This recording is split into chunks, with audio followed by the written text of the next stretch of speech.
are many legends surrounding the world of sprint car racing, but the one with the fiercest reputation has a deceptively mellow-sounding name, Eldora. But ask the men who have challenged this half mile over the years, and they'll tell you there is nothing gentle about this ornery Ohio oval.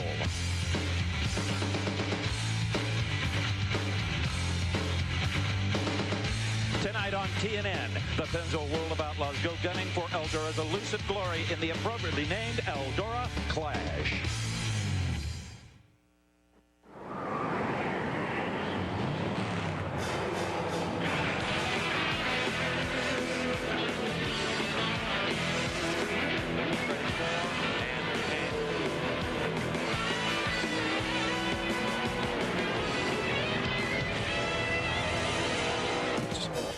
They're predicting a bountiful harvest of corn and soybeans for the farmers of southwestern Ohio.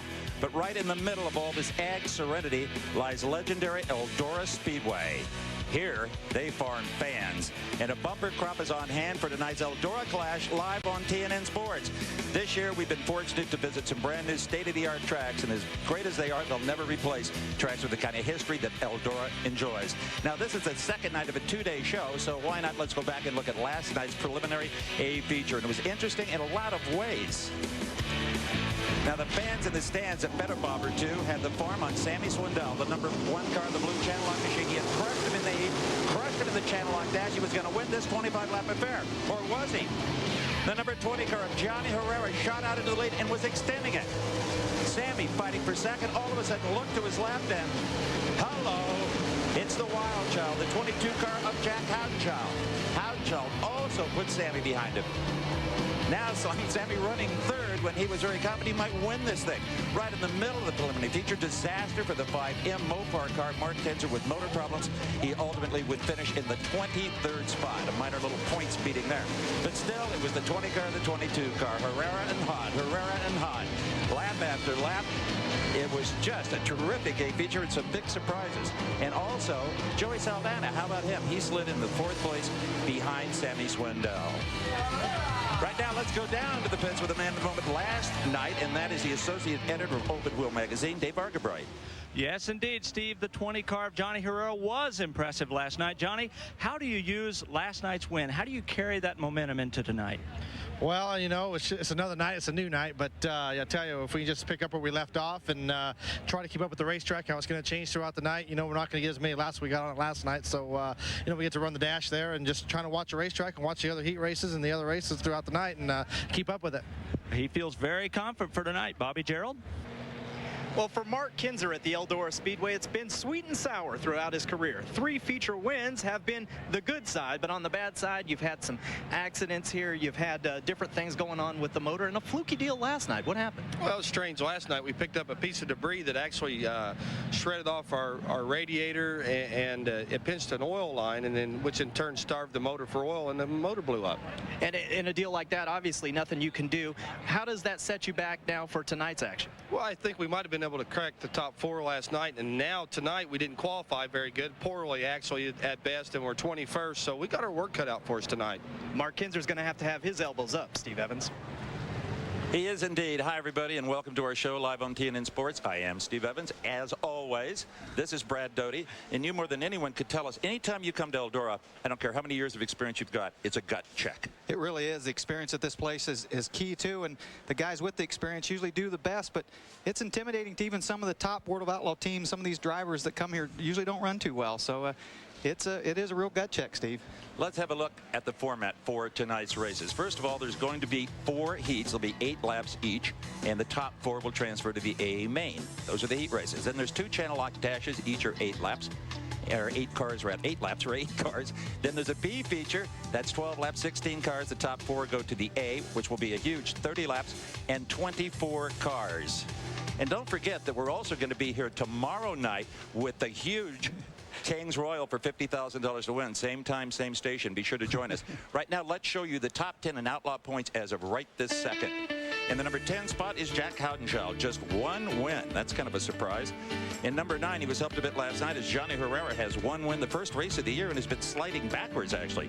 Joey Saldana, 33 starts, 0 wins. Some consistency, though, has him in 8th. Then there's Andy Hillenberg, 33 starts as well, 2 wins, 1 preliminary feature. He's in the 7th spot. Dale Blaney got his first win a few weeks ago of his career in the World of Outlaws. He's in the 6th spot. Danny Lasowski, we thought maybe he was going to rule the season with a great start, 8 feature wins, a lack of consistency though. In the 4th spot is Stevie Smith with 4 feature wins, 1 preliminary, and he handled it onto that 4th spot. Sammy Swindell, there again, he should be higher up. He's got 4 feature wins. He's still number 3, was number 2 until last weekend when Mark Kinzer, actually Monday night in Wisconsin, won the race and pushed Sammy back to 3. On top, the king of the Outlaws, Steve Kinzer. Stay with us. We're coming back with the heat races from Eldora. And by Luxair, the official heating and air conditioning supplier to the world of Outlaws. We're back, everybody. It's a beautiful late afternoon, early evening for sprint car racing here at beautiful Eldora Speedway. And you're watching them hot lap out there for heat number 1. As we said just before we went away to break, there are 8 cars for 8 laps, and the top 4 go to the A feature. And then you've got to get to that A feature. You don't want to go through the B. Here's our Mopar grid for you. Phil Cressman, that's a new name to me. How about you, Brad? He's cut his teeth here in Eldora with the 360s and things, moved into 410s this year. Good racer. Alongside the always tough Stevie Smith. Brooke Tatnall, the Aussie in row number 2 with Donnie Schatz, the 15 car from Minot, South Dakota, North Dakota, wherever that is. Row 3, Tim Kuhn. Mark Kinzer said he was in tough, and he's not kidding. Look at that. There's where the 5M cars. Shane Stewart, Rodney Duncan, Brian Carlson, and Rocky Hodges. Talk about veterans. Rocky Hodges, he'll get a big cheer from this crowd. He put on a lot of thrilling shows here over the years. And there's our official flagman for tonight's Eldora Clash. He's only going to use 1 flag. That's all these guys want to see. Let's go down to Bobby Gerald. You got something on Donnie Schatz? Well, Donnie Schatz has been starting to crack out of it here, guys. We've well documented his struggles early in the season, but now 5 consecutive top 10s, and he is coming on, trying to break into the top 10 in point standings right now in 11th, looking on the outside, looking in, and we'll see how he attacks the Eldora Speedway here tonight, Steve. We will indeed. He didn't get a real welcome mat from the owner of Eldora, Earl Baltes, because at Bristol, you may recall, he said in an interview, just teasing, he said, boy, Bristol makes Eldora look kind of wussy. And I thought at the time, I said at the time, oh, you're going to pay for that. Boy, has he ever. Yeah, but you know, he wasn't putting Eldora down. He was just saying that everybody's intimidated about Eldora, and then to go to those speeds at Bristol. And if he had it to do over again, I think he'd use some different words. Oh, baby. This track doesn't really have a lot of clay in it. It's mostly just dirt, kind of like topsoil, really. Well, and they just went out and watered again after qualifying, and it's these guys have to guess a little bit on how long it's going to stay sticky. Phil Cressman on the pole. That's the number 9 car. Alongside him with far more experience is Stevie Smith, the 19 car. Stevie Smith, the coilover car, built by he and his father. They build their own engines, everything. Races out in front. They're going to bring this one back, Steve. The yellow's out. Yep. It's sure. Interesting to see what happened here. It looked like Stevie Smith was on the outside, got a little bit of a run, which come down off that banking. The guy on the outside usually has the advantage. Stevie's dad, Steve, he also wondering exactly what's going to happen. And most of the drivers have told me, Brett, they prefer to start from the outside here at Eldora, not on the pole. Right. Well, again, because you're coming down off that steep banking, you actually have a little bit of a run. And look at that. They're going to put Stevie Smith back. They feel he jumped the start and took off before they got to the white line. Just putting back 1 row. New format this year. These guys, they don't get a warning. If they're not side by side, whoever they think it was at fault, they put them back 1 row. And these cars are racing heads up based on their time trials earlier. No inversion. Well, as you said, the top 4 go, but it's critical to win these heat races to get into one of the dashes. What a break this was for Donnie Schatz, the yellow 15 car. Absolutely. He went from the second row to the outside front row again where you want to start. He got the jump. Here comes Stevie down on the inside, little slide down there to perfection. Pushes the 9 car of Phil Cressman back into 3rd. Boy, you bet right now Stevie Smith is hot under that helmet. He wants to get up there. Now, right now, he's hoping for a yellow, put him on the bumper of Donnie Schatz. At this point, that'd be his only chance to get by him. And what he would have to do then is try the Eldora slide job. And right now on the bump, remember we told you the top 4 cars, that would be Brooke Tatnall from New South Wales, Australia.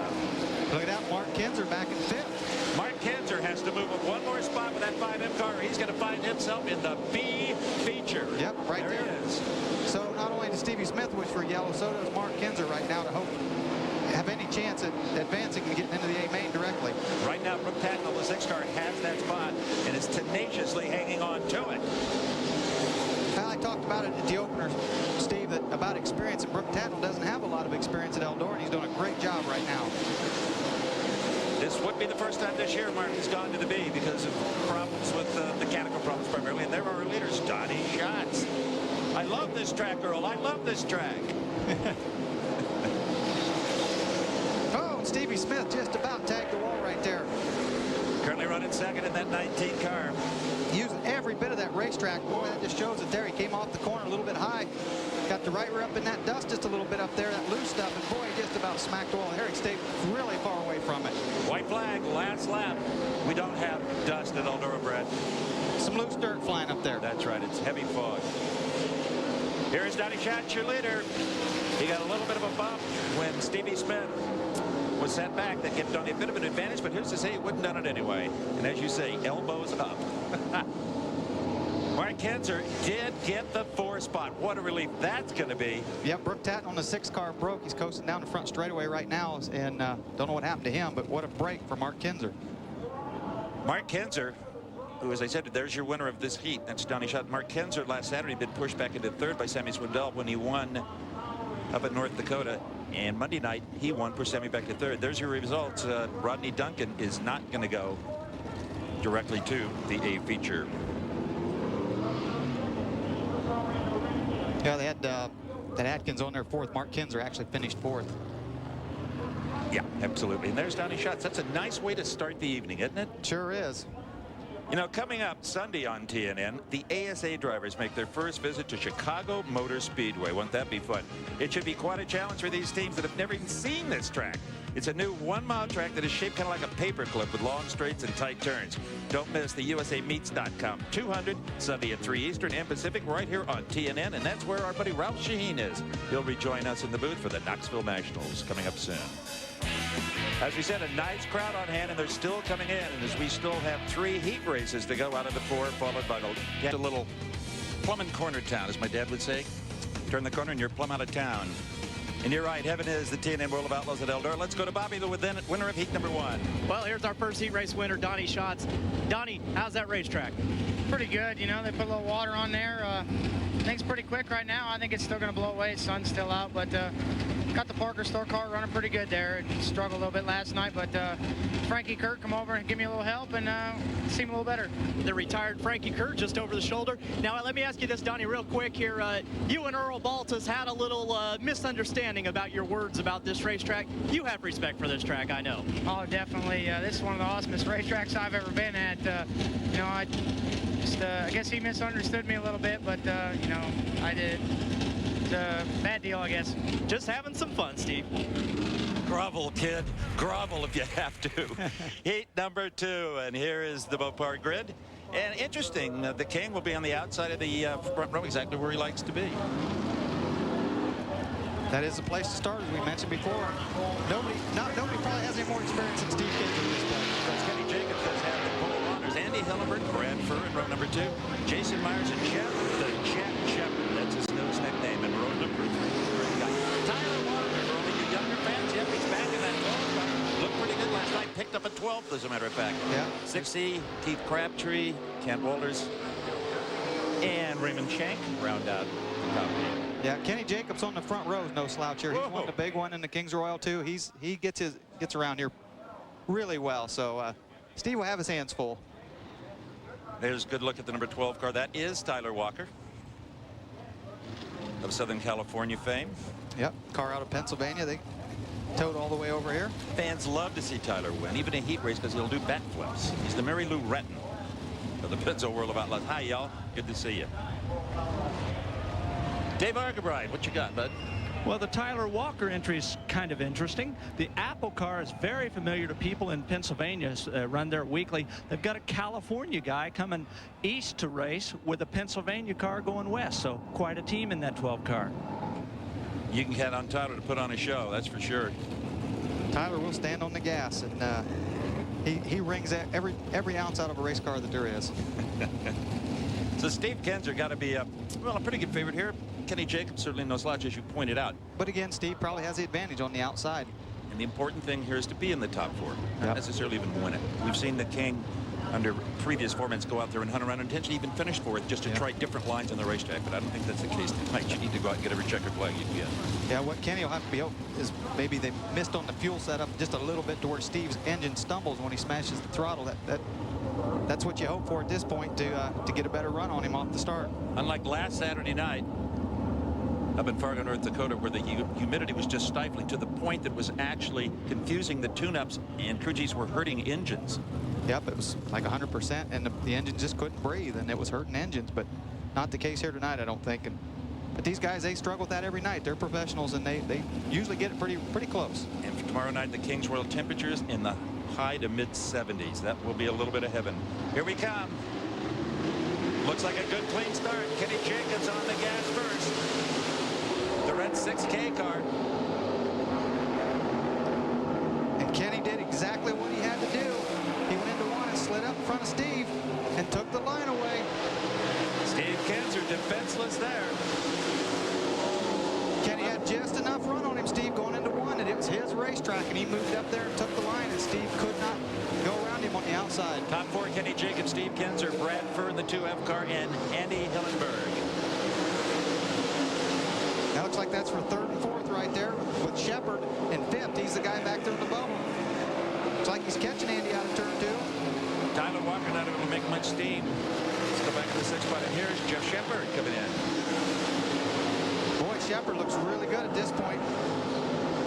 Oh, and he about gets the back of Andy and he had to check up. Boy, that's when you get out of the throttle here, you lose so much momentum, Steve. It's going to take him a lap or two to get back up there. And Jeff Shepard has been doing such a great job. I think he's 2 in points in the Pennzoil Gum Out series, the kind of AAA ball for the World of Outlaws support series. We're on lap number 4.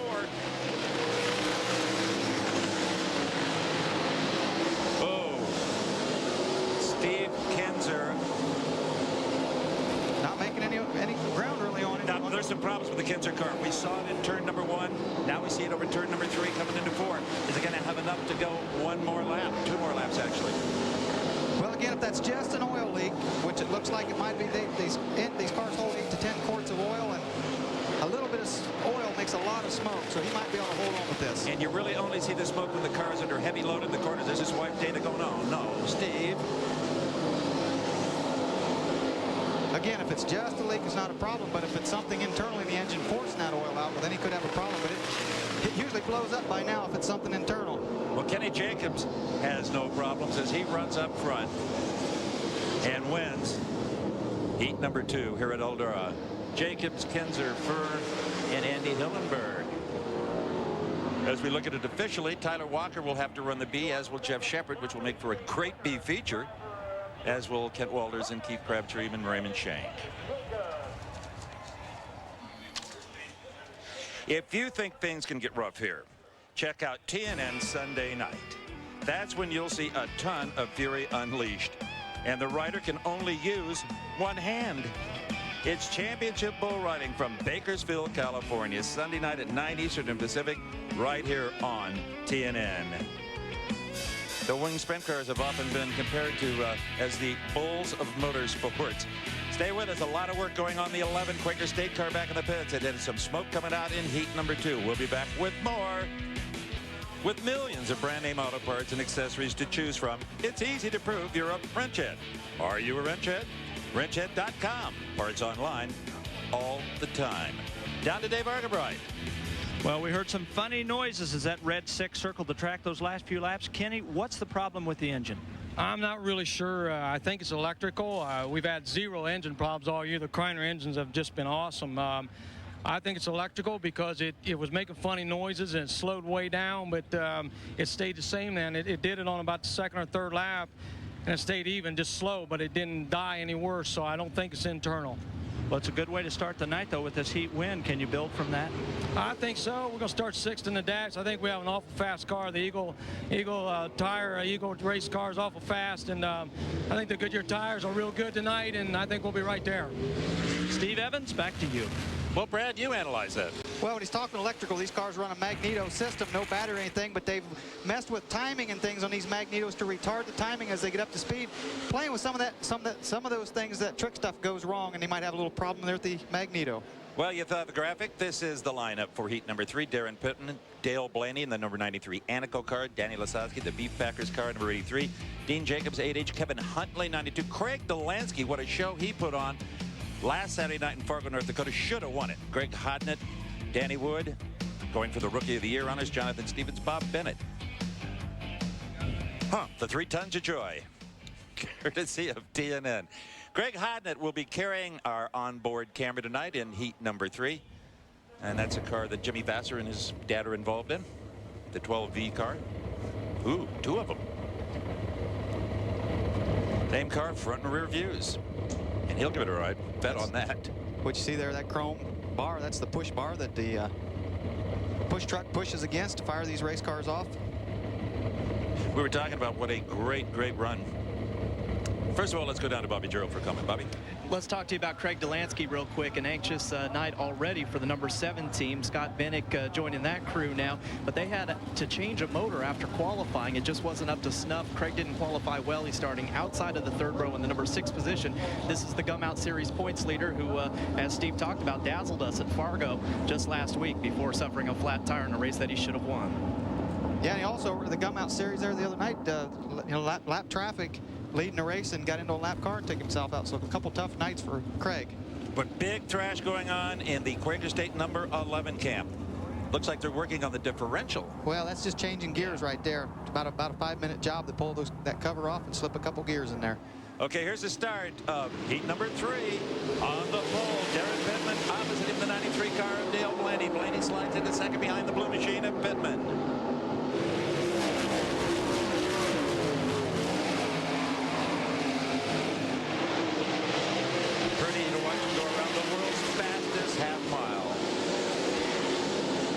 There in the 8H on the bottom, trying to get a hold of that moisture down there. Danny's got to run. Lasowski there on the outside. You can see how that momentum carried him right back around Jacobs out of turn 2. Danny in the 3rd spot. He desperately wants to keep that. But there's somebody that's desperate. There's Craig Delansky in the 7. He's got to get the 4th spot to get into the A main. And right now, Delansky running in 5th, so just 1 spot away is the 7th car. And here we are with Greg Hodnett looking out the front end. He can see the front tire, but you couldn't as a driver. And that glare you saw on our camera, that's exactly what's in the face of these drivers, too. Delansky hanging on to the bump spot. He would be the final transfer if it ends as it is right now. Boy, but Jacobs trying that bottom. A little more moisture down on the bottom in 1 and 2. He was able to get a run, but up to 3 and 4, it's just a little bit drier down there. He lost some ground. There's that battle for 4th. Still running 5th is Dean Jacobs, and he's got 1 more lap to make it work.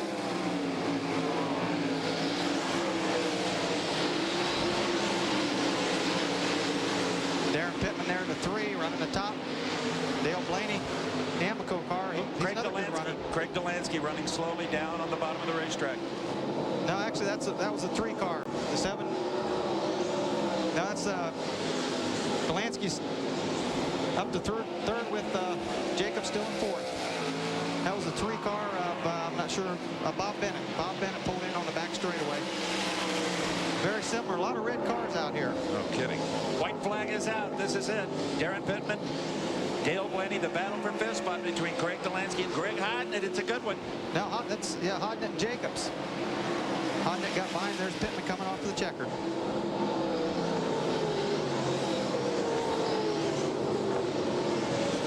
Delansky held on to 4th there, Steve. Boy, that B main, Hodnett, Jacobs, Danny Wood, that B main is going to be loaded up. Well, Craig Delansky, I think, really deserved a break. After what happened in Fargo, he was clearly leading Sammy Swindell. He was running at a power of strength, and he didn't wear out a tire. He punctured one. A piece of debris got inside the tire. And there's the top 5. Good news for the first 4. Bad news for Greg Hodnett in the 12V car. Not totally bad. He'll go to the B and have a shot at tagging the A. So with 3 heats down and just 1 to go, we'll be right back live on TNN Sports for more of the Pennzoil World of Outlaws from Eldora, Ohio. Banging action at Eldora, the Pennzoil World of Outlaws, and the Eldora Clash to be followed tomorrow night by Kings Royal. Same time, same station. There's our helicopter platform cam from the Pennzoil World of Outlaws. You can see all the trucks and trailers, the hauling rigs in the center of this giant oval. It's really a big half mile. Earl calls it the fastest half mile in the world, and I wouldn't disagree with him. And you can see the cars circling around out there right now are warming up for heat number 4, the Circuit City aerial platform. Bobby Gerald?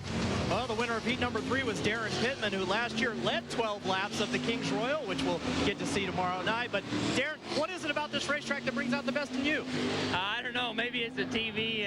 Maybe it's the big money. I tell you what, we need to pick up a sponsor, so we got to step up the program when it comes to these TV races, and especially anytime we have a chance to win $50,000. But I got to thank Lanny and Beverly Edwards with Chili Bowl and Devil's Bowl Speedway, along with Emma and Fuzzy Hahn. They really helped us out a lot and helped us keep us at some of these TV shows. And Steve Evans, you've said it before, Darren Pittman, the whole package. Absolutely. There is a winner just looking for a circle to celebrate in. Here is heat number 4, the final of our heat races. Then we move into the dashes. Paul McMahon, transplanted California, now in Indiana. Brian Paulus, a tough youngster. Bruce Ellenberger in row number 2. Jim Neer, Chad Timiden. A lot of these are local guys. Tim Schaefer, always a threat in the 11H car. Over here at the Eldora Clash, the Pennzoil World of Outlaws series, which means crews that transfer directly in the 8 are frantically getting their machines ready for the channel lock dashes to decide their positioning in that 8 feature. Let's go down to Dave Argaret with the winner of heat number 4. Well, Paul, you're just saying the track's nice right now, but tricky. How so? Oh, you got the sun going down here in turn 4, and entering turn 3, it's a fine line to be on the cushion, and the sun's right there, and it kind of blinds you once you get in, and so you're kind of going through there a little blind, and you're so fast, and you're so close to the wall, you don't want to make a mistake and hit it. But, you know, the United Express Line Eagle was running real good tonight, and puts us in the second dash, so hopefully we can get a good run tonight. Is the track, can you see it begin to change now that the sun's off of it? Well, I don't know, because Earl keeps watering this thing, and but I mean, it's slick. It's going to stay slick all night long. He keeps watering. It's going to just knock the dust down for a little bit, and hopefully we'll put a good show for the fans tonight. Steve Evans, he's happy with that heat race win. Oh, he is, and Earl is famous for loving to drive that water truck.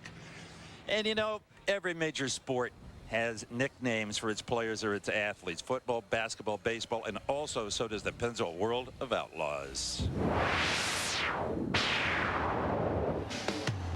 The man who christens many of the racers is Johnny Gibson, the voice of the Pennzoil World of Outlaws. Just kind of something that strikes you when you see something happen. You know, the Brownsburg Bullet for Joey Saldana, obviously the way he qualifies, that's what led to that nickname. The crowd pleaser, Craig Delansky. If you've seen him run the high side of the speedway at Knoxville and put the right rear right up against the wall coming out of turn 2 and pass a car where you thought no car could fit, that's where the crowd pleaser comes from. I've never had a nickname, and they stuck that one with me, so I guess I'll just go with it, Hollywood. I think if I was going to have a nickname, it'd probably be Stewie, just due to my last name, Stewart. So other than that, I probably couldn't say my other nicknames on the air. When I was a kid, they used to call me Mama's Boy. Love my mama. I've been called a lot of stuff, but I've never had a nickname, no.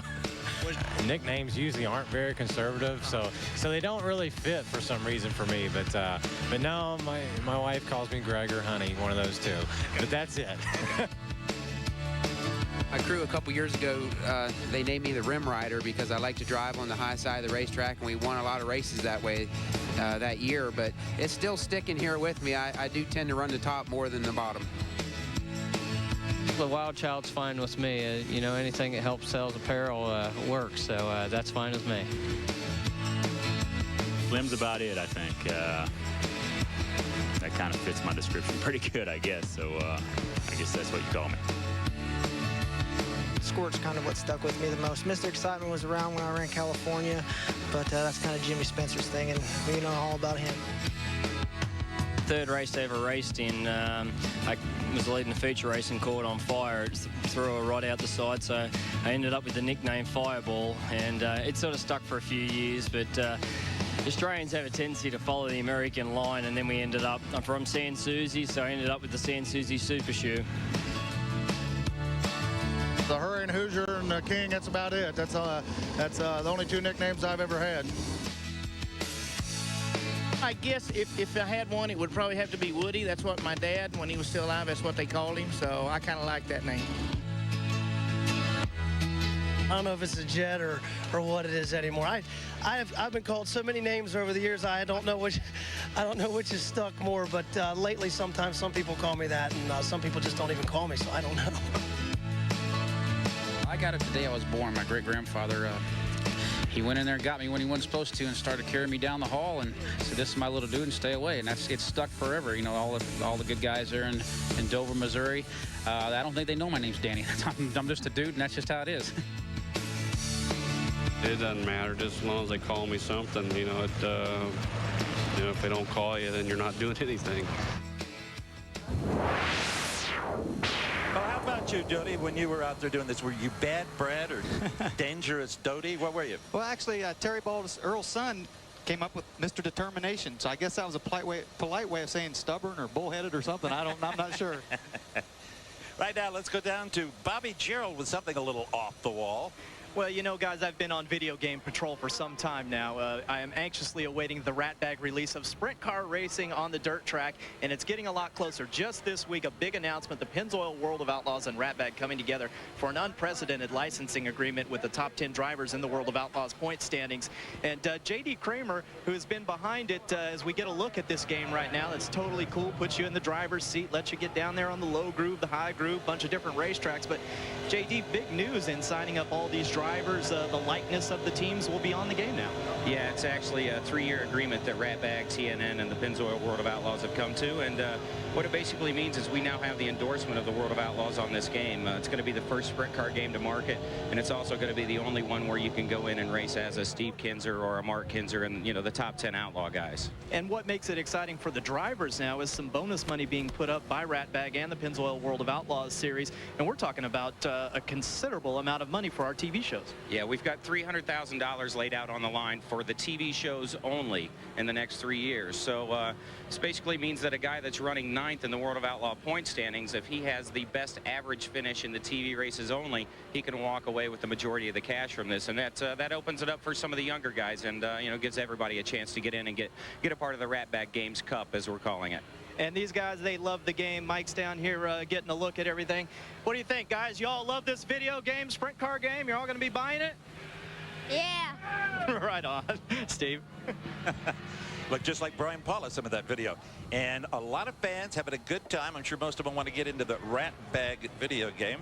And a big engine change going on in the Greg Hodnett pit. You know what? They can change an engine in just about 15 minutes, and I think they're just going to make it. We'll be back with the first Channel Lock Dash right after this. Parts for Chrysler, Plymouth, Dodge, and Jeep vehicles from the dealerships that sell and install them. From the helicopter platform cam as the shadows lengthen here at Eldora Speedway near Rossburg, Ohio. The cars you see out on the racetrack. Some you haven't seen yet tonight because they were in the top 4 last night. This is the first of the Channel Lock Dash. So here is the starting lineup for Dash Numero Uno. Well, actually, Steve, these are the cars that were in the heat races and finished 2nd and 3rd in this first dash, so they have been out tonight. The second dash has the cars from last night. Yeah, Stevie Smith on row number 1. He was 2nd in his heat tonight. Alongside him, Steve Kinzer was also 2nd in his heat. Dale Blaney, 2nd in his heat, sounding redundant. Tim Schaefer, the 11H car, he was also 2nd in his heat. Paul Cressman was 3rd in his heat. And Dave Argabright, you got something on Phil Cressman? That's right, Steve. 32 years old, highly regarded from Clyde, Ohio. A lot of people say he's an up-and-coming area driver. And guess what? Today's his birthday. 32 years old today. He says he's already having a pretty happy birthday. I'll bet he is. He's in the Channel Lock Dash. How about you, Bobby Gerald, on 2F Brad Furr? Well, the Californian Brad Furr doesn't get to see big racetracks too much coming from California. Only his 4th time here at Eldora, but it's the first time he's ever qualified for the A-Main. He's fired up. And so, too, is Danny Lasowski. Had a decent outing here last night. He was 3rd in his heat today. And Ed Lynch alongside in the 2L car. And that wraps up the Grid 4 Dash number 1, Channel Lock Dash number 1. Who do you like here, Brad? Well, again, you know, Steve Kinzer on the outside. Look at him going up to the top there, trying to get a run down that banking. Good news. There was no engine change in the Quaker State number 11 car. That worked only on the rear end of the automobile. It was just a simple oil leak. Well, that was twice I was wrong. But Kenny Jacobs got the jump on him off the bottom. Got the jump on Steve Kinzer. And so did Stevie Smith.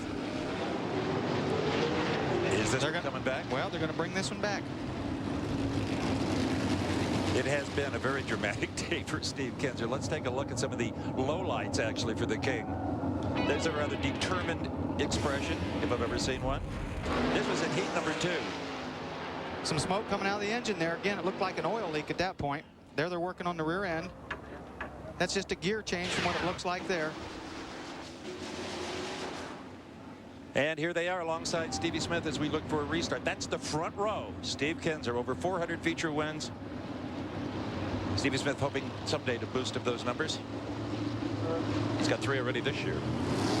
The Ingersoll Rand car on the pole. Steve Kinzer on the outside, the Quaker State machine.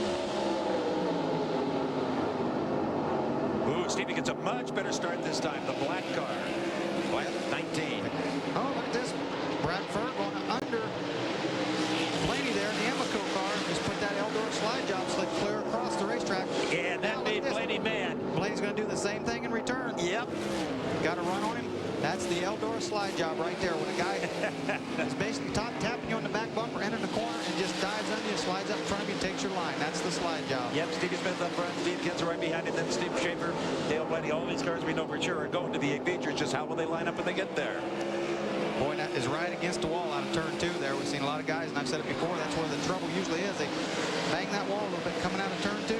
Yeah, we saw a nice shot of Daniel Lasowski there. He's back a ways. 6th spot. Got him right there, and you can see a good, that brown moisture, that dirt up on the top. That's where they're trying to get that right rear up there. Get a hold of that little bit of moisture. And traditionally, Danny likes to ride the pole. He likes to get down low, but you can't do that here tonight. Not right now, anyway. Yeah, you can't do that at Eldora. Tim Schaefer and Dale Blaney battling out. Yep, that's Schaefer in the yellow 11H car, the Vibrant car. Blaney in the Amoco machine number 93. Both these guys run the Western Pennsylvania area. Tim from Western Pennsylvania, of course, Blaney from Northeastern Ohio, so they've done a lot of racing through the years. Really good friends. The leaders are on lap number 5 right now.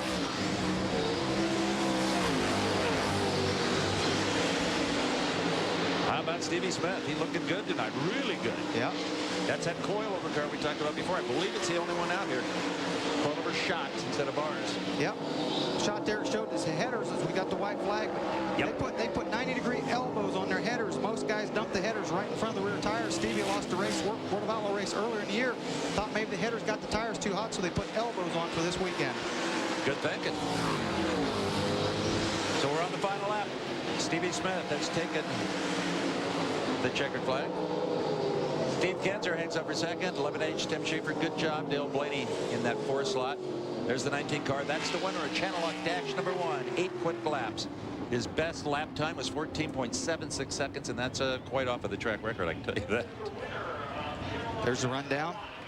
Again, Stevie Smith, those elbows, it sounded like out here qualifying, it sounded like a Winston Cup stock car with those elbows on it. It had a deeper, throaty sound than the rest of the guys. It really did. And the cars for Channel Lock Dash number 2 are just about ready to push off. You know, if you're looking for action, and who isn't, on Wednesday nights, well, you come to the right place. There's Magnificent 7, 18 Wheels of Justice, and Dead Man's Gun, all in one night. Don't miss a whole night of action every Wednesday starting at 8 Eastern on TNN's Action Wednesday. Love that big 18-wheeler, 18 Wheels of Justice. That's so cool. And so are the fans who are enjoying a beautiful Brad Doty 2 years ago when you made that one-off return in the Coors Light car. That's in that tape. Yes, we are TNN Motorsports, and we are live for the Pennzoil World of Outlaws, and on the track we have got Channel Lock Dash number 2, but first down to Dave Argabright with Stevie Smith. Stevie, looks like a lot of conversation about tires right now. What's the discussion? Well, we're just trying to figure out which Goodyear tire to put on there. The track's really hard, but it's not hurting tires, so I think everybody's guessing. What happened on the heat race earlier? Well, the sun was out coming over the corner there, and I lost track of the white line, and I just jumped. I took off too early. You know, a lot of times the officials don't know how bad the sun is. It really fouled me up. Well, he's got a good run in that dash. They're going to try to make it just a little bit better. Steve? Thank you, David. And let's take a look at the grid for Channel Lock Dash numero 2. It will be on the pole, and deservedly so, from last night's preliminary victory, number 20, Johnny Herrera, that black car you see there. Next to him will be Jack Houdenchild, who finished second last night. Are you starting to see a pattern developing here? Starting third inside the second row with Sammy Swindell, who was third last night. And Joey Saldana, who early this morning spent about 2 hours polishing up his Harley Fat Boy. What a beautiful bike. He was fourth last night, so he started fourth in this dash. And they're followed by Donnie Schatz, a 15 car, 6K Kenny Jake, who's got a good shot here, Darren Pittman, the 3 car, and Paul McMahon, U2. Dave Argabright again. Well, Steve, another car to watch in this dash, maybe the 17 of Joey Saldana. They're very happy with the setup on that car. The only question before they rolled out is which tire. Now, we're going to see in the next few minutes whether they made the right choice or not. Steve? In-car camera, Johnny Herrera, one of our ace cameramen, has been since we had the technology in the 20 car. That's the look out of the front. Either that or he's in reverse. We've also got Jack Houdenschall, the 22 car. Off the front, right over the top of the wing, Joey Saldana in the 17 car. So those are our in-cars here in Channel Lock Dash number 2. That one of Houdenschall on the right side there, that ought to be a good one, the way he likes to run the top around this place. Okay, here we go. We're going to ride on board with Joey Saldana for the start of this race, looking back over his left rear.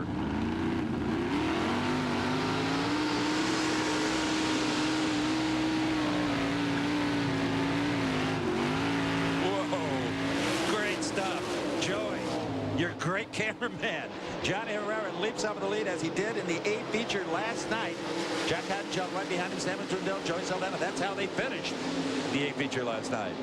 In exactly that order. Well, Sammy was 3rd, Saldana 4th, but right now Saldana's got a run on Houdenschall going into turn 3. Boy, Herrera, and he's got to really be happy with this weekend. He's just driving away from these guys within a lap already. Caused some smoke off of Saldana there. On board the Saldana car, car 17, the Eagle Fisher engine machine. Some of this smoke, Steve, could be when the track's a little bit drier like this that really twists the engines. The RPMs are really high, and it could be some damaging some of these engines. Possibly valve springs, valves hitting the engine or the pistons. A little smoke out of Jack Houdenschall, also in front of Saldana. Yep. Where there's smoke, there's fire. Oh, there was a little of that too. Houdenschall on the inside, slow. Now he's got back up to speed coming off of turn 2. He went to the bottom trying to fight. He's got a problem. He's just down there trying to stay out of the way and finish. So the yellow is out. Got the U2 Paul McMahon on the front straightaway here. Doesn't look like he hit anything. And that's going to bunch this field up big time. McMahon was running in 8th spot last. Boy, for Saldana and Houdenschall both to be blowing a little oil out there like that. There was a little fire out of the Wild Child's car. Yeah, he's blown enough that it got out on the headers and started a little bit of a fire. Okay, Bobby Gerald. Let me talk to you about Kenny Jacobs. When we last left him, he was having motor problems. They first thought it was a magneto, diagnosed it that way, and changed the mag. And then they found out after about 15 minutes of changing the mag that it wasn't the mag. They had to go back and totally put in another engine. They have done that, and so Kenny's out here for this dash. But the deal is, Kenny tells me that this is his number 3 engine. Number 1 engine has already blown up. Number 2 sitting up in the trailer, getting ready for maybe tomorrow night. So this is the 3rd best one, Steve. Yeah, but he's always got Mighty Mouse, right, Brad? Yeah, that's his dad. His dad has named all the Jacobs kids, had nicknames for all of them. And Kenny was always pretty little when he was a young boy and got the nickname Mouse. Mighty Mouse with a cape and all. Yeah. Well, the more weight and more muscle, I guess it turned into Mighty Mouse. Huh? That's right. The rodent on the way. That's all I know for sure. All right. Pace car is still, pace wagon, pace truck, whatever it is still out there. And we're halfway through exactly. Pace car. 4 laps are down. Johnny Herrera, Jack Houdenschall, Joey Saldana, Sammy Swindell, Kenny Jacobs, Darren Pittman, Donnie Schatz, Paul McMahon is out. Let's go down to Dave Argabright. You think they're throwing a little dirt in the seats there, Dave? They got goggles on, the fans. Man, they're going to throw dirt everywhere here at Eldora. That's the name of the game. The 22 car Jack Houdenschall has a brand new engine builder this weekend, Steve. HG and Associates out of Limerick, Pennsylvania. Now, they've never built sprint car racing motors before. They're a modified engine builder out east with a strong reputation. The Eldon team says, hey, this is the kind of guy we want to give him a try and see if we can bring a new engine builder to sprint car racing. See how their weekend goes. Steve? Well, it sounded plenty good. The motor in the Houdenschall car. Here we're looking at Johnny Herrera. He's the leader, and that's coming off of Jack Houdenschall's onboard camera. Oh, look at this. It's almost as good as that video game. Yeah, shows how close they do run the wall. Hod not real comfortable with his car. You can see how much lower he's getting into the corner than Herrera. Johnny was very comfortable with that car to run it in on the top like that. Here's Sammy and Joey Saldana. Saldana just eking out there. The 17 car is Joey from North Dakota. Not North Dakota. Actually, Brownsburg, Indiana, Steve. Just I'm thinking a lot of lap shots. Yeah, that's why he's... Yes, it is. Saldana's one of those guys, he ran a lot of laps here through the years and usually goes around here pretty good. It's showing right now. But Sammy had a run on him, but he's backing up a little bit from him right now. Sammy's car is loose. He's got the wing back really far also. Well, if you were here last night and thought maybe it was a fluke that Johnny Herrera ran like he did in the 8 preliminary, look at the man from Tempe, Arizona. That number 20 car is just about perfect. And a former Kings Royal winner. Yep. In fact, the first time we did the Kings Royal live on TNN, that's where he got the nickname Hollywood for winning that 50 grand on TNN. So, the Channel Lock Dash number 2 is in the books, and a good one it was. That leaves, of course, the B feature, which sometimes can be the most exciting event of the whole night based on pure excitement. Of course, the A feature. So there you see it. Herrera, Hotchell, Saldana, Swindell, Jacobs, Schatz, Pittman, McMahon. That'll set up the first 4 rows of the A feature. Yep, and that B main you were speaking of, Steve. There's a lot of heavy hitters, a lot of good race cars in that thing tonight. I tell you, with Herrera and Hotchell side by side at the front of the A feature, we're going to renew the battle we ended with last night. Yep, absolutely. And don't forget, we're going to be here tomorrow night, 9 p.m. Eastern and Pacific, 8 Central, with one of the greatest races in all of sprint car competition, and that is the Kings Royal, with $50,000 to win, just part of the $209,000 purse posted for this weekend. Bobby Gerald? Johnny Herrera just jumping out, the former Kings Royal winner. Gonna flash that Hollywood Herrera smile here for us at the Eldora Speedway. And Johnny Herrera, we've been talking about it. I don't know what you guys have stumbled onto here in the last couple of weeks, man, but you have been fast. You were on a rail right there. What'd you guys find? Nothing really. We're just, you know, last night we had a good night. We just try to pick up where we left off last night, made a few changes to the race car, you know, making up for the racetrack, a little different than last night, and things are working awesome. How close to the fence are you? Pretty close. Yeah, not much room for error. I don't think you can. I don't think you get a penny in between there at times. All right, Johnny Herrera. He's going to be fun to watch in tonight's feature event, setting the pace. And he is flashing that Hollywood smile. Who could blame him? You can't start. Well, actually, a lot of guys would prefer to start outside the front row, but he's not complaining. Okay, Brad, dig into your mailbag and all those emails you've gotten over the past few weeks. You've got one picked out that has to do with tires. Well, right there. What does a set of tires for the World of Outlaws cost? From Dave Wilmore. The right rear is around $200, left rear about $180, and the fronts are about $150. And they'll go through probably 3 right rears and a couple left rears a night. So you can do the math on that. It gets pretty expensive with tire bill by the end of the season running 100 races. And that's just an average track. If you have a really abrasive track, you just put you in a poorhouse. Okay, we'll be back to Earl's Place for the B feature right after a quick break to pay the bill. Balance. From a fan standpoint, I think it's going to be great because a lot of guys are driving very, very hard to get it on those front positions on the starting grid, because if you look in the past, most outlaw races are won from the first 3 rows, and everyone here knows it. So if you're starting 10th in a dash, you're going to have to really get motivated to get up to the front quick. Well, one guy who never seems to be bothered by any of that. He's just a free spirit. He goes out, he does whatever he feels like that night. Sometimes it works, sometimes it doesn't. He's driving the number 12 Apple car. Bobby Gerald, what about Tyler Walker? Well, Tyler Walker has a long way to go here in tonight's B main event, and we'll see if Tyler can make his way up through there. Stuck my head in the cockpit real quick and asked him how things were going. He said it's just been up and down in this car. Some nights they're great, some nights they're not so great. He's going to try to do everything he can here, starting next to the other V12, Greg Hodden, another heavy hitter in the B main. And also is Danny Wood, the prime candidate for the Rookie of the Year. And he does, even though it's got Pepsi on there, that doesn't mean he's got a big dollar sponsorship. That's a very local thing. He's got to watch every dime in his racing. I'm going to be a little more conservative on the motors probably than everybody else is. I'm going to make them last a little longer, you know, and probably won't be quite as fresh in the motor department. But, you know, until we land a big major corporate sponsor or some, you know, associate good sponsor, I feel that's what we're going to have to do to take care of the man that's spending the money. He could be your high school math teacher. Yeah. Spectacles and all.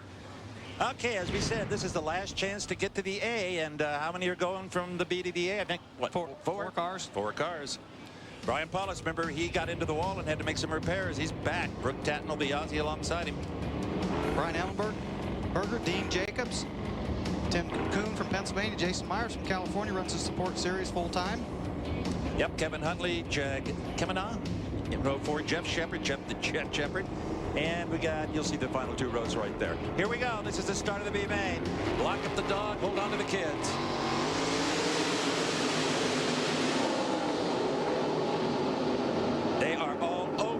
race, but mercifully somehow get through. This is Greg Houghton at the V12 car. You're on board with him. That was Tyler Walker in the other 12 in front of him, and Jeff Shepard in front of him. Back there batting up.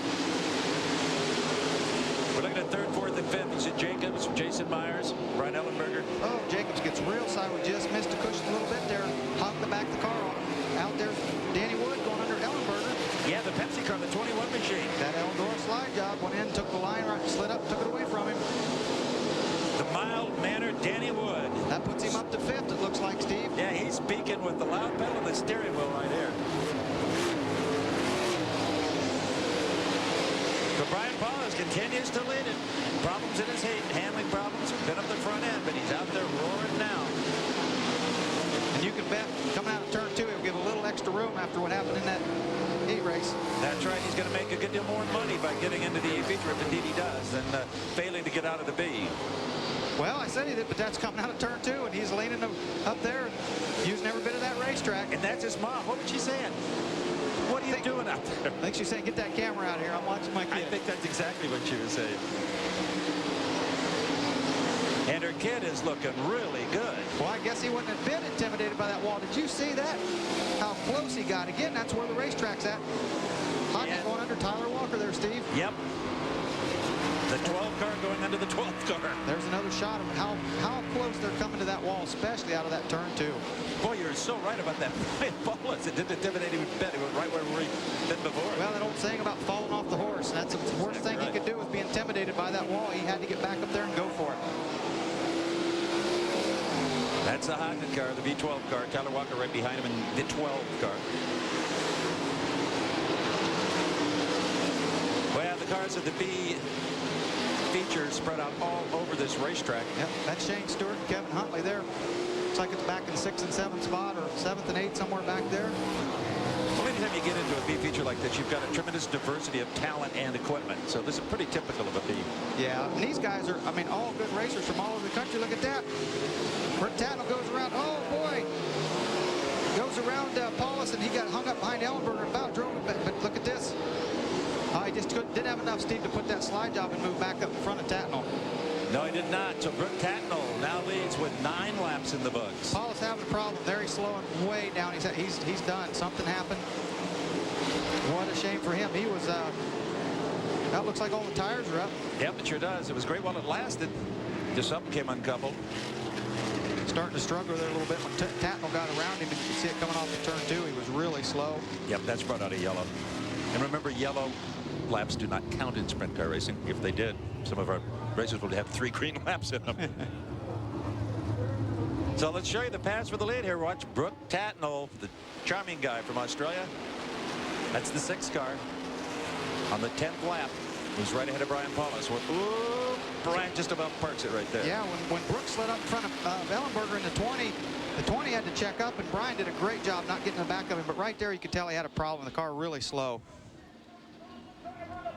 So we're looking at Brian Paulus being pushed off of the racetrack. Let's go down to Bobby Jarrell. Bob.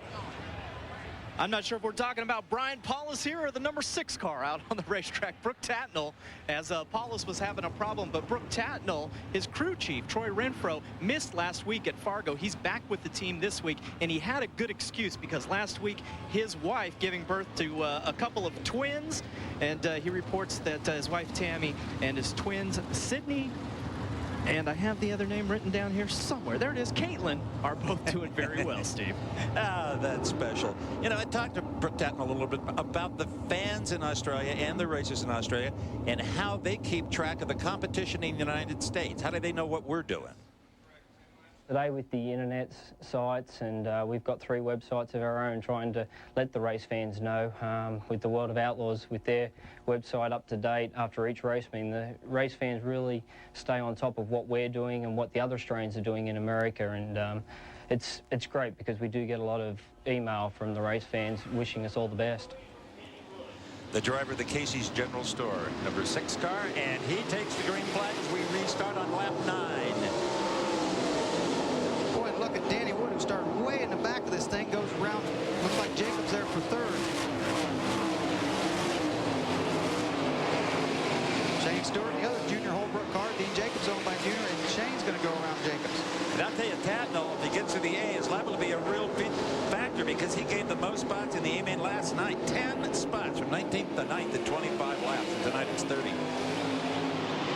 As you saw there, Jacobs going back around. Checkered flag is out for Brooke Tatnall, who wins the B feature here tonight in the Eldora Clash. Jason Myers got up there. Danny Wood, you're right. Good drive for Danny Wood. Way back, and Jacobs in fourth, who just got back around Shane Stewart for that transfer spot. So that'll get you pumped up. And if you could come back out of the B and finish and get a 10th or a 12th, that's a good effort. Yeah, top 10 at this place from that far back is a good run on this racetrack. Okay, here's the final results. Brooke Tatnall, Jason Myers, Danny Wood, Dean Jacobs. Good for Dean. They're all going to the A. Won't get a great starting place, but at least they'll be part of it. Shane Stewart, unfortunately, will not. The 9H car. Okay, well, we've just got one race to go, and that's for all the money and all the points on this night, this Saturday night in Rossburg, Ohio. Stay with us. The A feature coming your way. 23280.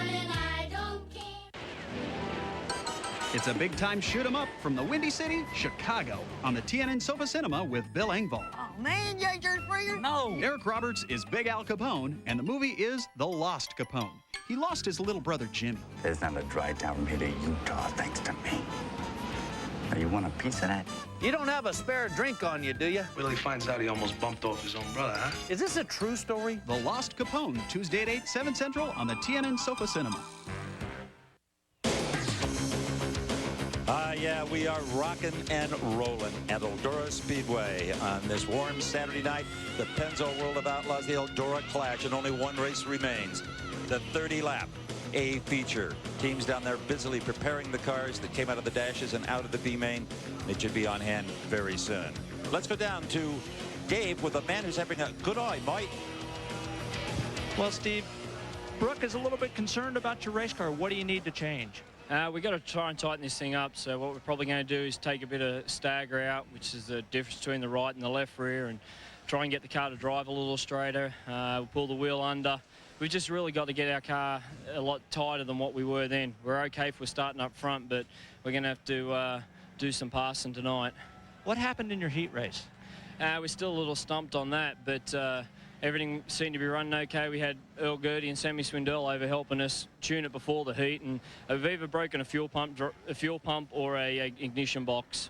Well, he's got it together. Now we'll just have to see what he can do in the final race tonight, Steve. Thanks so much. Give him our best as well. He works very, very hard and has put his whole life on the line to remember the Pennzoil World of Outlaws. You know, Jack Howdenchild has always fascinated me. He's very slight of stature, but so brave in the cockpit of an outlaw car. Here's the Argabrot files on Jack. Jack, you've always run really well at Eldora. Why is that? Well, Eldora, I've always liked to, you know, the racetrack's real wide there, and, you know, there's always 2 or 3 or 4 grooves, to get around somebody. If you're faster than them, you can usually get around them, and you know, the high bank track holds you real good. So, you know, I just always liked big high-speed racetracks like Eldora. A lot of people are intimidated by that type of track, but it doesn't seem to bother you. Is it a matter of just psychologically forgetting about that? Yeah, it really is. You know, the high banks are running up close to the wall, can make you wonder sometime, but you know, I've always felt real comfortable there, and you know, you got to get your car feeling good there to run good, and if you can do that, you know, that's half the battle. You know, throughout your career, the nickname, the Wild Child, you've always been an exciting, aggressive racer. Is it a matter of being fearless? Do you have to put that completely out of your mind? Well, yeah, you just go out there and, you know, the guys you run against, you know, that run, you know, they run real hard, so, you know, you got to get out there and you got to run just as hard as you can, and you know, forget about a lot of things. You know, you just got to concentrate on racing real hard. Do you consider Eldora your home track? I mean, being from Ohio, and is it kind of special to be in front of your home people? Yeah, it really is. I've always enjoyed racing at Eldora, and you know, I started out racing at McCutcheonsville and Findlay and Wayne County and all the small tracks around Ohio, and you know, when I went to Eldora, I never seen nothing like that, and you know, I was pretty excited about racing on that track, and when I did, I felt real comfortable in it, and always liked running there. You know, we're entering a period where there's a lot of money at stake and a lot of pressure. Do you ever feel more pressure going into big races? Well, I try not to. You know, I just I try and take them races like they pay $1,000 to win sometimes. I try not to worry about the big money payoff. You know, so you just run as hard as you usually do, and you know, it's different for everybody. The mechanics, you know, there might be a little bit more pressure on them sometime, knowing it's a big money race, but I always just try and take them just like just any other race. You know, all the World of Outlaw races we run, they all pay good, and they're all good races, and so we prepare the car probably the same as we do for any other race. Jack Hounshaw preparing his car. He'll start, I believe, second in the A feature, which is still to come in just a few minutes. You know, Wednesday night, make sure you check out new episodes of 18 Wheels of Justice. What about that truck? Federal agent Lucky Vanas brings in the bad guys with his high-speed, high-tech big rig. Check out 18 Wheels of Justice every Wednesday night at 9 p.m. Eastern and Pacific, a part of TNN's Action Wednesday. And speaking of action, gang, we'll be right back. Still building towards the 30-lap A feature here at the Eldora Clash. Oh, they got neon now. I love it. I can't believe it's happening to your baby. I never imagined my child with leukemia. Why me?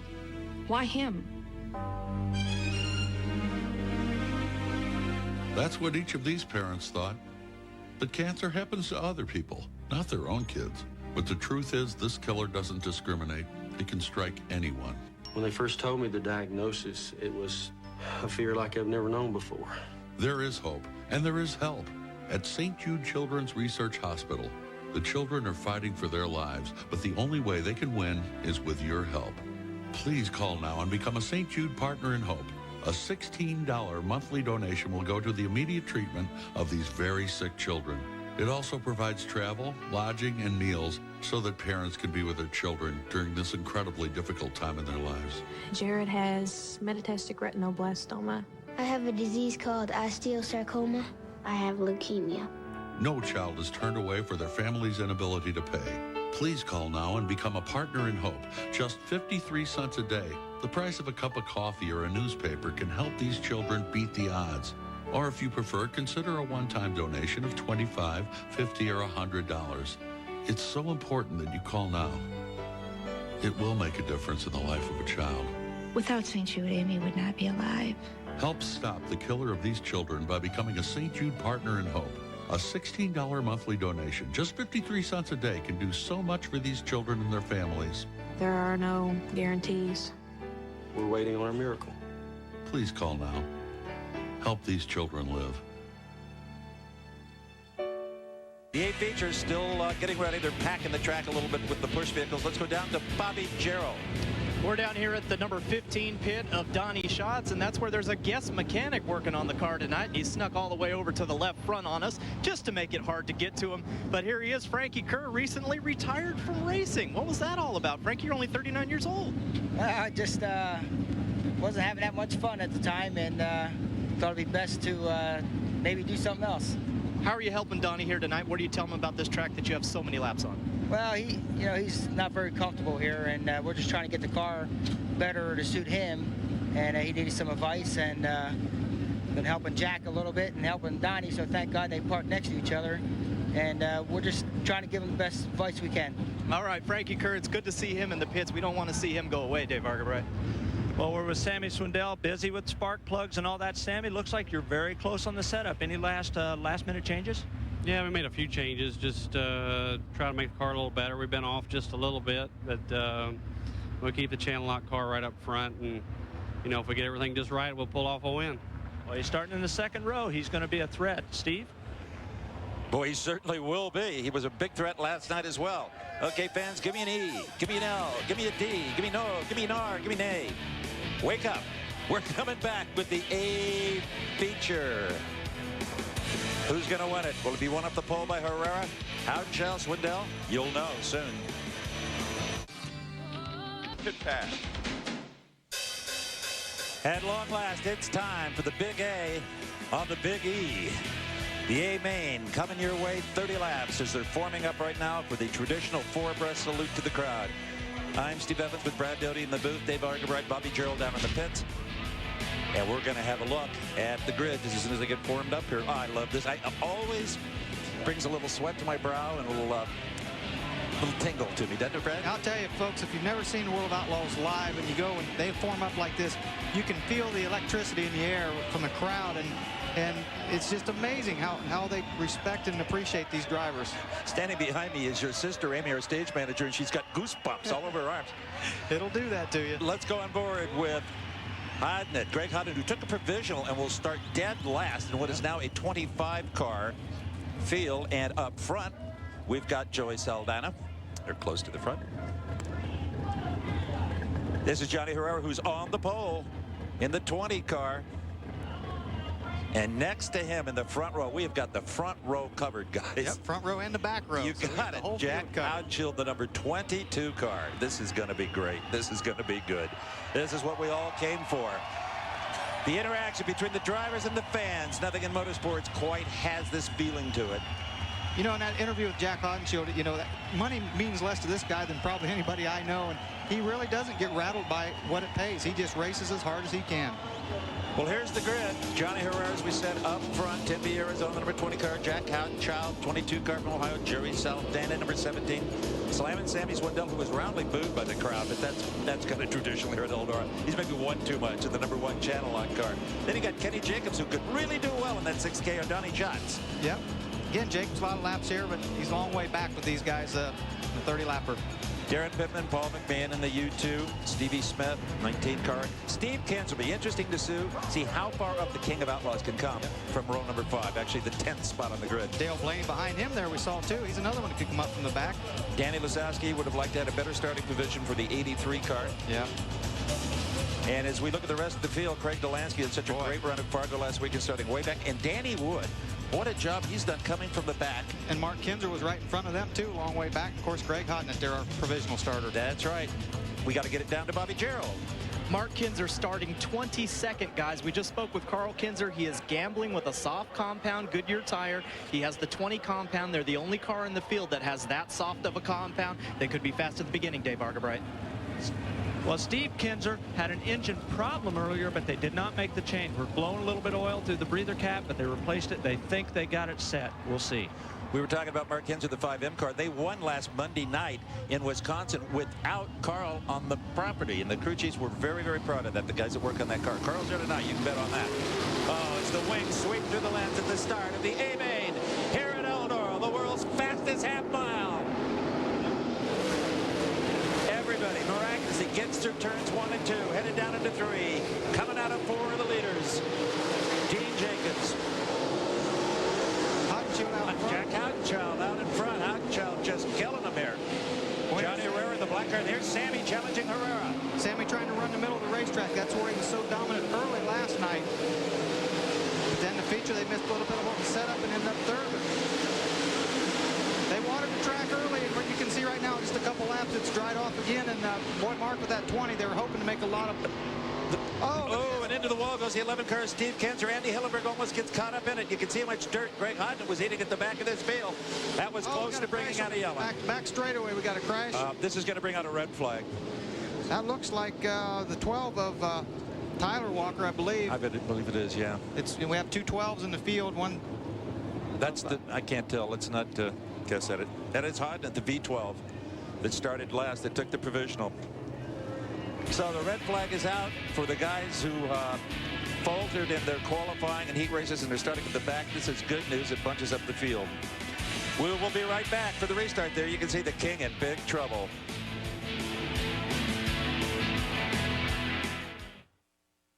They played in half-empty stadiums. Billie Jean Carol Miller. So we could get standing ovations. Flojo. Martina Navratilova. They endured catcalls. So we could be superstars. They were called different. Wilma Rudolph. So this would be normal. Chris Evans. Daddy Stokes. They created a world where we could jump, shoot, sing, shine, try. Don't blow it. Don't blow it. Don't blow it. The biggest news in motor oil since motor oil. Let me show you something that really surprised me. Look what happened to the other leading motor oils after a 128-hour test designed to simulate severe driving conditions. But this is newly formulated Pennzoil with Pure Base after the same test. I'm no mechanic, but I know which one I'd rather put in my car. These, I don't even know what I'd do with these. For protection so strong you can see the difference, get newly formulated Pennzoil with Pure Base. The same passion and dedication that drive our racing programs also drive the way we create parts for high-performance vehicles and high-performing vehicles like yours.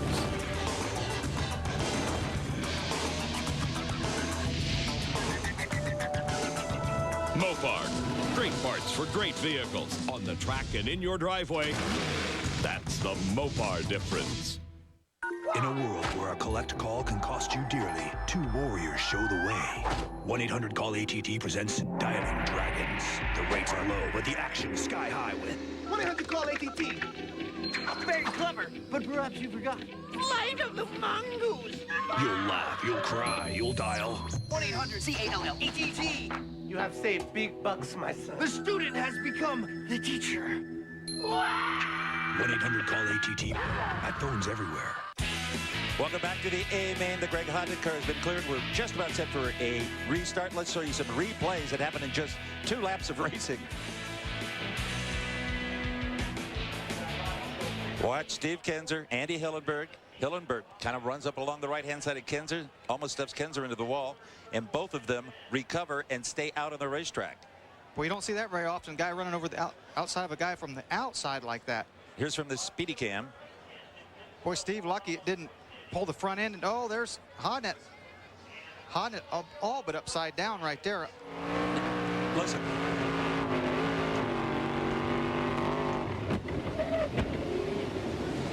Oh, Bobby Jarrow. Well, Greg Hodnett, that sounded horrible. Are you all right? Yeah, everything's all right. We're just trying to get to work in America. Machine up front got a little too anxious, I guess. All right, glad to see you're all right. Sorry to see you're out of it. Okay, the pace car is off the racetrack. We restart the A feature with 28 laps remaining. Jock Houchild out front, followed by Johnny Herrera, Sammy Swindell, Kenny Jacobs, Darren Pittman. That's the top 5. We'll be on board with Johnny Herrera on the restart, looking right at the rear tank of the Wild Child. Herrera makes a move to the inside. Where's Hod? Where's Hod? Oh, man. And here comes Sammy, the #1 channel lock car in 3rd. Kenny Jacobs wants to be a part of this quartet. Going into 1. Herrera put a slider on him, and Hod tried to turn and get back under him and just couldn't do it. Herrera definitely dominant right now. Oh, we got a car. Kenny Jacobs. Oh. No, it was Brooke Tatnall and Craig Delansky. Oh, that was just nasty. That's Delansky you're looking at there, the 7 car. Upside down. Cruz immediately in action. Yeah, that was Brooke Tatnall sitting in turn 1. I believe that's Dean Jacobs, I believe, backed up against the wall up there. So this will bring out the red. Field will be stopped. And as soon as we have any accurate information from the scene, we'll let you know the conditions of these drivers. If you're a regular watcher of our Pennzoil World of Outlaws on TNN, you know how durable and safe these machines are. It's still racing. It's still dangerous. No one's saying it's not. But these guys have really perfected these cars to be just about bulletproof. There's Tatnall. Man, that's great to see. I'll tell you, when you're stopped on the racetrack and you get hit like that, that is when the most injuries to a driver happens. These cars can flip and crash and go clear out of the ballpark and the guy walk away. So that wasn't so bad. But when they're stopped in the middle of the racetrack and get hit at those speeds, that's generally when a driver. It's good to see Brooke. The crowd is concerned as we are. And this is Delansky coming out of his car.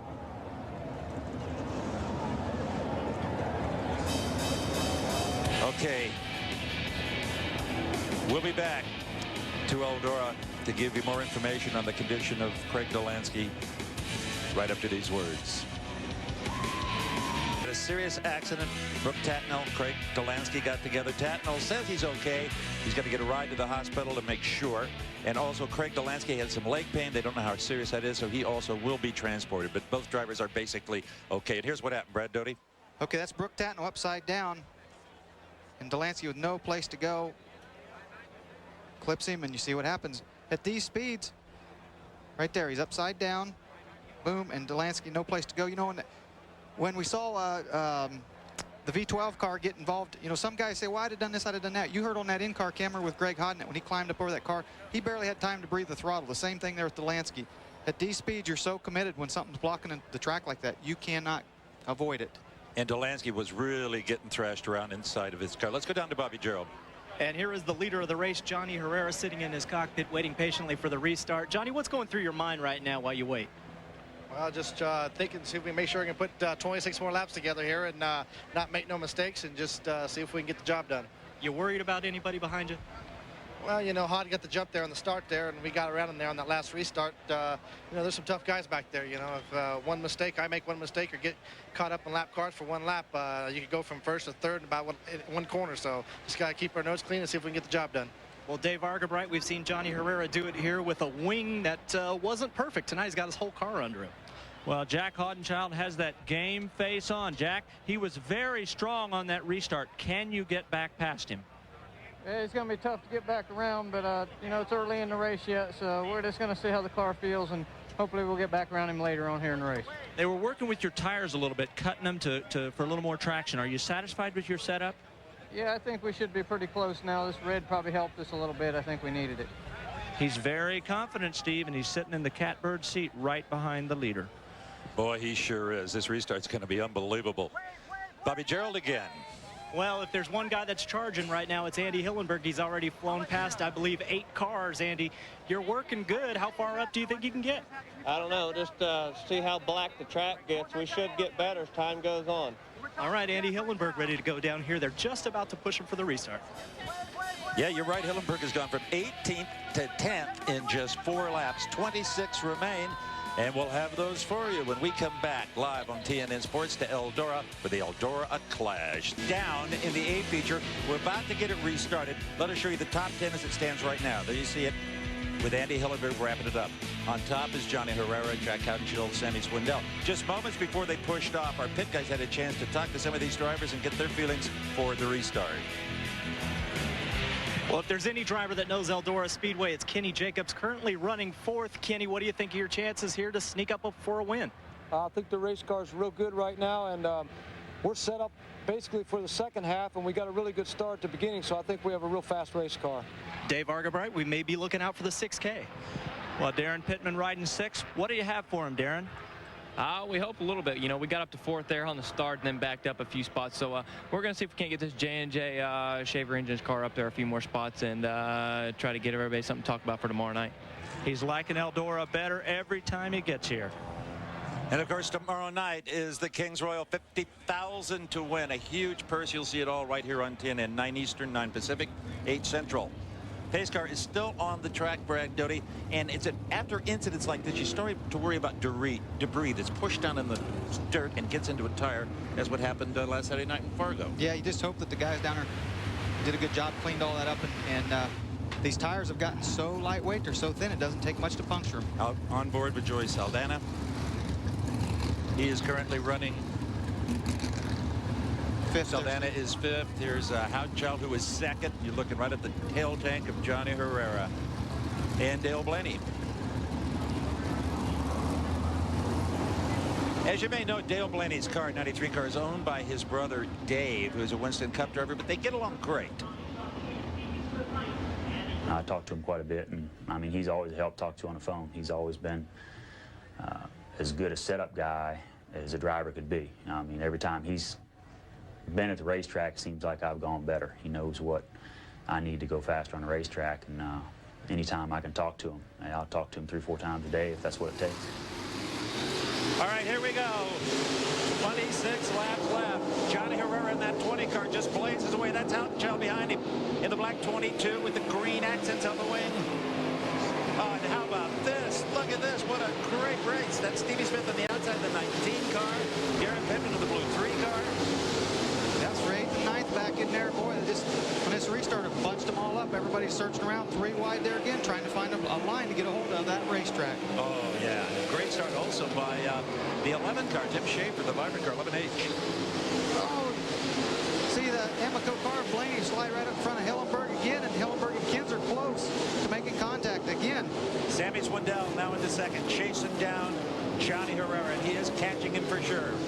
Both cars are Goodyear shod. On board, Joey Saldana. Saldana currently riding in the fourth place with Jack Houchenchild in front of him. Look at this, Sammy going to the inside of Herrera. Just took that line away, that slide job. Boy, now it was dominant. Sammy wasn't as close to him as I thought he should have been to make that. Oh, we got a yellow here. Yep, we do, and that's good news. Dean Jacobs. Johnny Herrera and some of the guys behind him. Yep. So now Herrera will get the lead back. Well, it's good and bad news. I'd really like to see Sammy get up in traffic where they could get him trapped. On board Herrera again. Yeah, a sight he didn't want to see. Well, it should put him back because they didn't get it. I don't think got a complete lap when Sammy got by him. Johnny might have seen the yellow though, because he, you know, it looked like he might have slowed up a little bit when Sammy went by there, but I was kind of surprised because Sammy wasn't that close to him and just drove right through the middle and made the car stick. Dave Argabride? Well, this yellow doesn't do Sammy any favors, not just because it cost him the spot. He's running a very hard compound tire. He needs to run many green laps to get heat in that tire so it really begins working well. If we get a long stretch of green laps, guys, that blue car is going to be a factor. Well, Goodyear brought over 400 tires to this one race, and many of them are their brand new, formerly a developmental tire that they tested in control testing at Terre Haute and some other tracks, and that's what some of these guys are running. I've talked to a lot of these guys, and there are so many new tires they can't even keep up on them. As far as with the teams, they don't even know you know what, there's a tire being changed right there, but you know, they can't even keep up with all these new compounds because Goodyear's working so hard to try to come up with something. But I don't know why they're changing that tire. It's obviously not flat. Hard to say. But one thing we know for sure, the racers should have a pretty good book on Eldora. This is the third time this year they've been here for multiple meetings. Well, Argabright commenting on Sammy there. If he thinks he's going to be fast late in the race, these guys could be in trouble because he looks pretty fast right now. Yep. They have put Johnny Herrera back up in front. You were absolutely right, Brad. It wasn't scored as a lap. But look at Sammy just lurking. Yeah, you're right. Maybe a leaky valve still. That didn't look like. There's the lurker I'm talking about. That blue channel lock car, number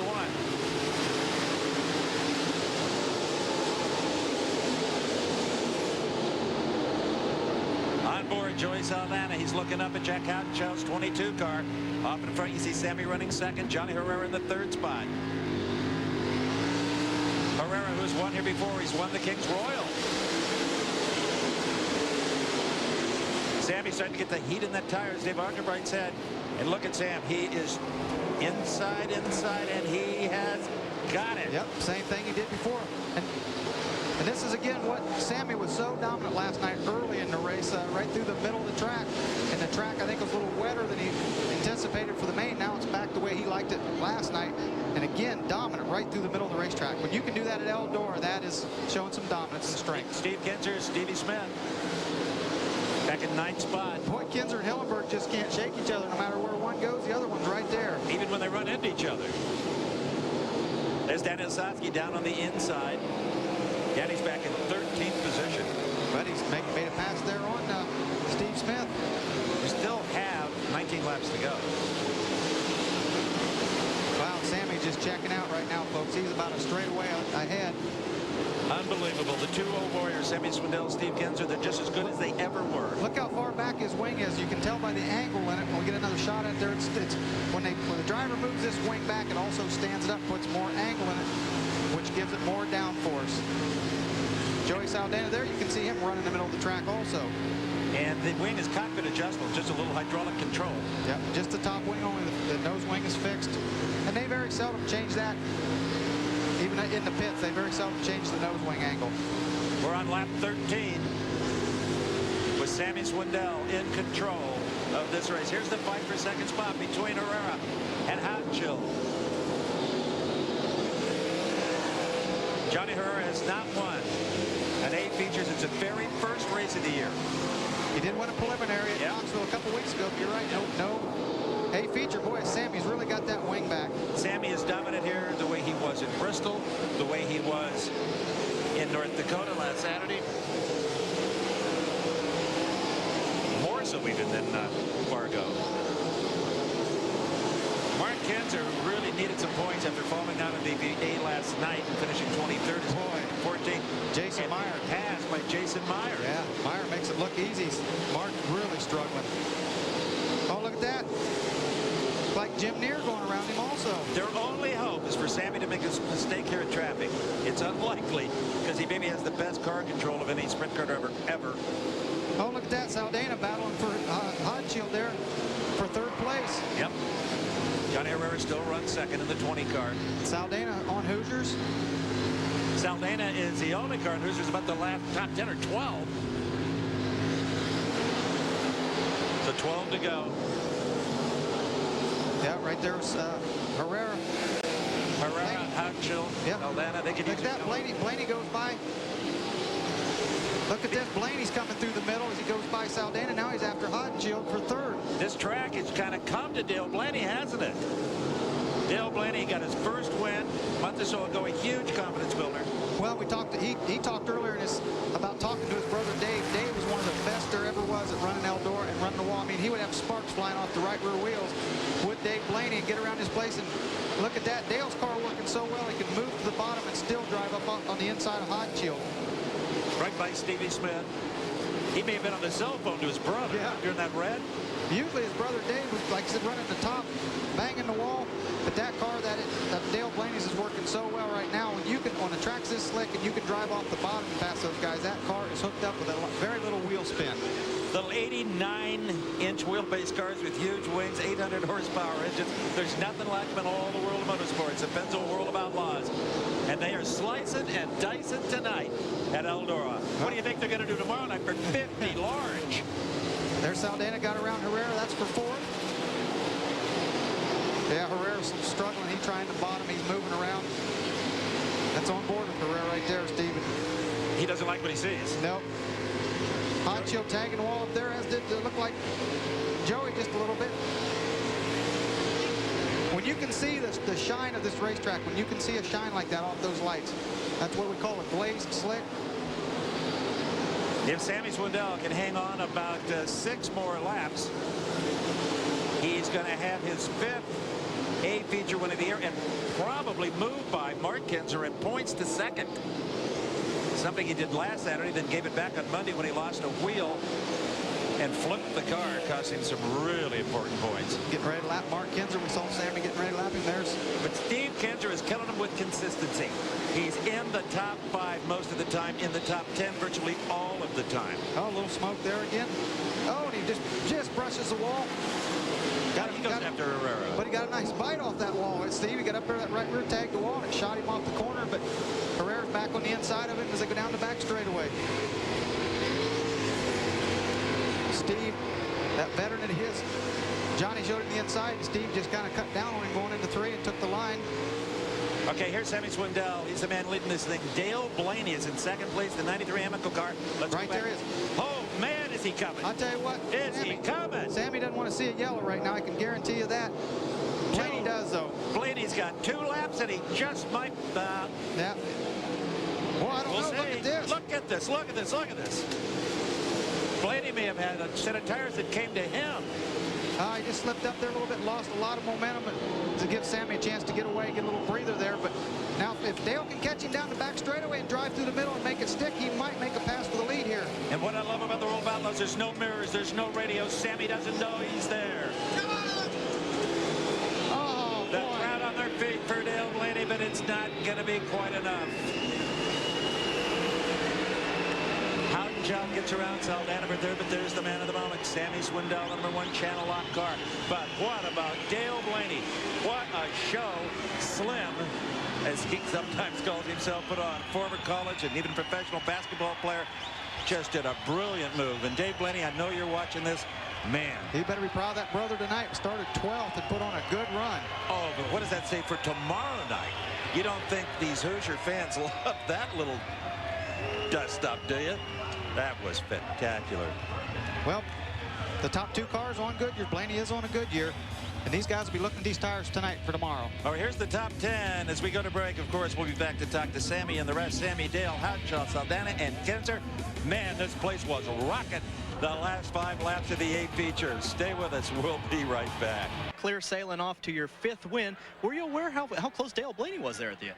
No, I just knew I was getting held up a lot by some of them guys I was trying to lap, you know, the 5 in, I think he saw me and picked the pace up a little bit, you know, and we're just having some trouble getting through. There was a guy on the top, and he was on the bottom, and I was having trouble finding the line to get through there. It's just it's one of them deals. We pulled it off with a channel lock car, and it was good enough. You know, we had a car that was going to be good on the long runs. It just there at the end, it did get loose on me some, and probably slowed down. We got to work on that, but we tried some stuff early tonight. It worked, and then we waited for the big race to put it back on. Sammy Swindell's going to be tough to beat tomorrow night, Dave Argabright. Well, this guy here, he thinks he's got something for everybody. I have never seen you so pumped, Slim. Let me tell you, one more lap, could you have gotten him? I think I needed a half lap, so we was going awful good. After that red, the guys got it going good. We didn't make many changes. I knew I was good there, but I was a little tight early with water on the track, but we just kept coming in, and Mopar and the Maxim, that run really good. How much of a boost is this for tomorrow night, big race? Huge. Well, it's big. I mean, we've run good here all year. We run 5th and 4th, 2 laps or 2 races earlier, so not very good last night, but I got enough confidence. Boy, confidence not a problem here, guys. No, it certainly isn't. And this crowd is not leaving the racetrack. They're all going into the pits to meet the drivers and get up close. When we come back, we'll tell you who is the Luxair cool move of the race. Stay with us. We're still coming back. Wendy's has a craving for a hot new sound. Enter Wendy's Search for Sizzling Sounds contest, brought to you by TNN and CMT. All you have to do is write an original song that captures your love for hamburgers, like the ones you get at Wendy's. That classic combo of hot and juicy beef with Pennzoil World of Outlaws competition. You celebrating, Bobby Gerald? We're down here with Jack Hodenshield, just reliving it a little bit. This is what the guys do. I saw you got the hand gestures going. And what are you telling your crew chief, Ricky Warner, here about your drive tonight? Yeah, I'm just telling him how the car felt, and you know, we got tomorrow yet, so hopefully, you know, we're going to try a few different things and get a little better for tomorrow, and just go from there, really. Dave Argabright? Well, Danny Wood, what a ride. Started 24th, came in 8th. How'd you do that? I'll tell you what, this Pepsi Hopping Sack Hoosier Tire Avenger car was awesome tonight. I wish we could have started a little closer to the front. We might have had something for them, but coming that deep in the field, we was glad to finish as good as we did. It's neat to hear a guy from Oklahoma talk like that here at Eldora Speedway. Back to you guys. I want to know what a hopping sack is. We just talked to Jack Hodenshield. He's a 3-time winner of the King's Royal. So is Steve Kinzer. And that is something that Sammy Swindell would like to accomplish tomorrow night. He only has 2 King's Royals. And remember, it's for huge money. And it starts at 9 p.m. Eastern and Pacific. The King's Royal, it was really the first big money race in Wing Sprint Cars. And it's also time right now. It gives me great pleasure to recognize the driver earning the Cool Move of the Race Award presented by Luxair, the official heating and air conditioning supplier of the World of Outlaws. You guessed it, Dale Blaney. The Luxair Cool Move of the Race Award is presented during each televised World of Outlaws event to the driver who makes the coolest move, or moves, in Blaney's case, during the hottest part of the race. And he was Mr. Excitement tonight. Man, did he have this crowd on their feet. We still do not have any final update on the 2 drivers that were transported, but we're told they were both conscious, talking, and one of them didn't even want to go. Yeah, they were both setting up in the ambulance, so they looked like they'll be okay. In fact, they shared the ambulance. Okay, let's look back over a great night of competition with some interesting shots from our talented TNN cameraman. Yeah, Johnny Herrera almost had it all. They get Experience Country.com, your personal source for all things country. From race cars to country stars, connect to Country.com. For Brad Doty, Dave Argabright, Bobby Gerald, I'm Steve Evans. Join us tomorrow night for the King's Royal live on TNN Sports. Go get them, Sam.